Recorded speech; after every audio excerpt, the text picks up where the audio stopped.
Primary School Darug Education Program, Perspectives from the Indigenous Peoples of Western Sydney.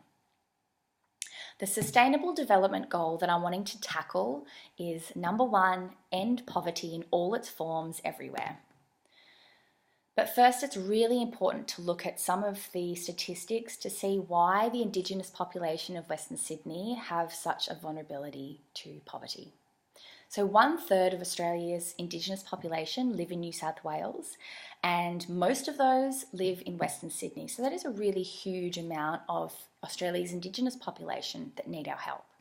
There's an 8 to 9 year life expectancy gap difference between Aboriginal and non-Aboriginal people. 10% of that is from mental illness, and 23% of the Indigenous population make up our prisons. Also, Aboriginal people are twice as likely to experience very high levels of distress compared to non-Aboriginal people. And also, Aboriginal people are 3 times more likely to attempt suicide or self-harm compared to non-Aboriginal people.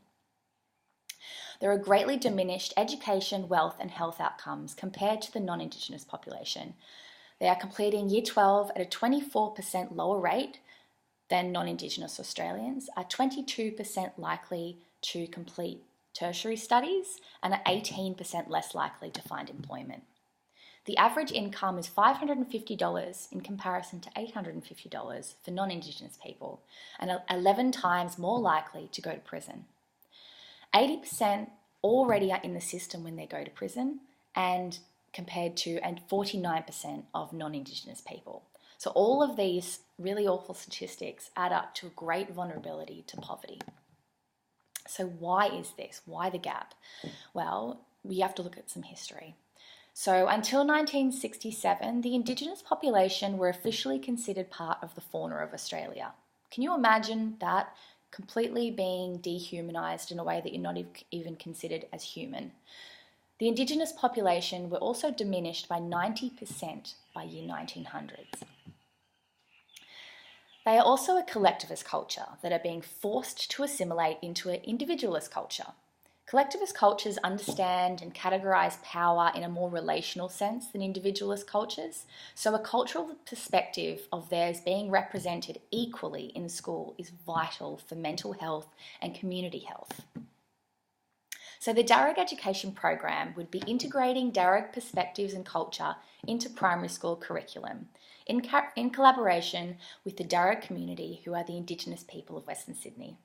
The aim is to work with the Darug community to improve school attendance levels, improving future employment rates, and minimising vulnerability to poverty. So a Darug education program in primary schools would demonstrate a real respect and appreciation for the Indigenous culture, which gives a meaningful platform for social influence, and that really, really matters for collectivist cultures. The social influence that the education program would create has a huge potential to significantly increase life satisfaction and efficacy for Indigenous Australians.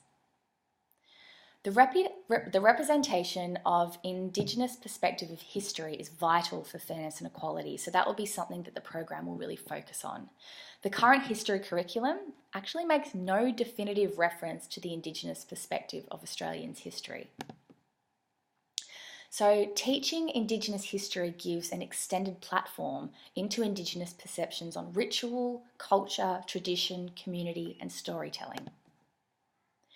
Some benefits of this program would be strengthening life satisfaction and efficacy, which shifts psychological and motivational barriers faced by Indigenous Australians. It would have a really positive social effect, nurturing pro-social behaviours, not just for the Indigenous population, but also for the rest of society as well. It offers a really meaningful incentive to improve school attendance rates, which would minimise long-term vulnerabilities to poverty.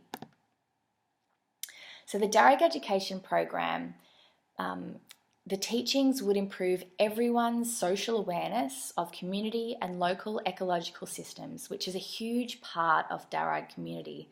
So it's not just going to improve the school attendance rates, it's not just going to improve community health by equal representation, it's also going to teach our kids how to respect nature, how to respect each other, and how to connect in a really healthy way.